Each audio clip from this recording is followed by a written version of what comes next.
Magandang araw, bagong Pilipinas. Narito ang Police News Express sa oras na ito. Arestado ang isang suspect sa salang murder at frustrated murder ng PNP sa Tansa, Cavite. Alamin ang detalye mula kay Patrolwoman Jessie Chris Obrero. Arestado ang isang lalaki sa isinagawang operasyon ng mga tauhan ng Tansa Municipal Police Station sa Barangay Baco Oriental, Mindoro.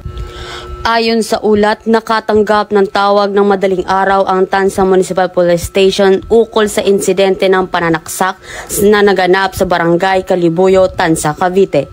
Kinilala ni Police Lieutenant Colonel Willie B. Salazar, hepe ng Tansa Municipal Police Station, ang suspect na si alias Abak at residente ng Barangay Baco Oriental, Mindoro, na dating kasintahan ng biktimang si Shirley Basario, na may dala-dala itong patalim na nagtungo sa bahay nito at inundayan ng saksak ang parehong biktima na si Shirley Basario at Marion ng paulit-ulit. Inulunsad ng Tansa Municipal Police Station ang isang hot pursuit operation sa pangunguna ni Police Captain Dennis A. Labrador kasama ang mga intel personnel na nagresulta sa pagkakaaresto ng pinaghihinala ang suspect ng insidente sa Barangay Baco Oriental, Mindoro. Kung saan po kagaharang nagpa-dispatch po ang ating hepe sa ating first responder at investigation team. Isugod naman kagad sa Tansa Specialist Medical Center ang biktima, isang babae at isang lalaki. Ang babae po ay nagtamo ng mga sugat na nag-isanib ng kanyang kagaharang pagkamatay. Ang lalaki po naman ay kanyang nobyo ay kasalukuyan nagpapagaling. Subalit ang suspect po ay kagaharang nakatakas matapos po ang pangyari. At napag-alaman po namin na nanganaksak po sa biktima ay dati nitong kinakasama o boyfriend, ayun po sa nakasaksi sa pangyayari. So matapos po ang pangyayari yun, sa utos po ng aming buting hepe ay kaagarang bumuo ng trackers team sa aking pong pamumuno, kasama na po ng aming intel operatives at sa pamagitan po ng aming intel fusion, agad nakakala po tayo ng impormasyon sa kanyang pagkakailangan dahil sa suspect pumito ay may record na po sa aming himpilan sa kaso pong violation of anti-illegal drugs. So sa madaling sabi po, ito po ay naging tulay po ang vital information na ito nawag po namin at ang kanyang litrato at pagkakinalan at sa provincial address niya po ay sa Barangay Mamanga, Baco, Mindoro. So kaagad po tayong nagtungo sa nasabing lugar.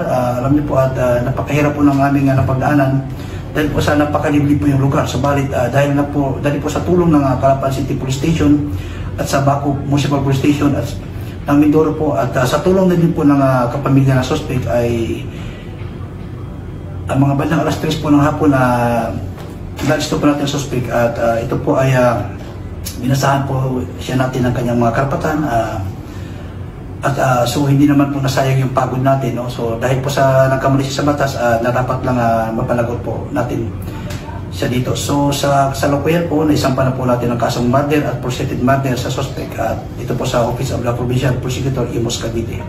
So sa ating pong mga mamayan, hindi namin hayaan ang ganitong uri ng krimen na sa sinuman. So ang pulis niyo po ay handang magmisang buhay para po sa inyo dahil po sa bagong Pilipinas, ang gusto po ng pulis, ligtas ka.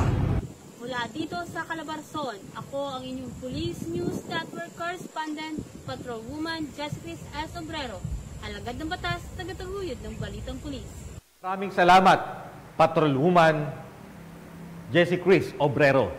At para sa iba pang napapanahong balitang pampulisya, laging tumutok sa Police News Network. Alagad ng batas, tagataguyod ng balitang pulis. Ako po si Patrolman Lubimir Julian, nagbabalita para sa Police News Express.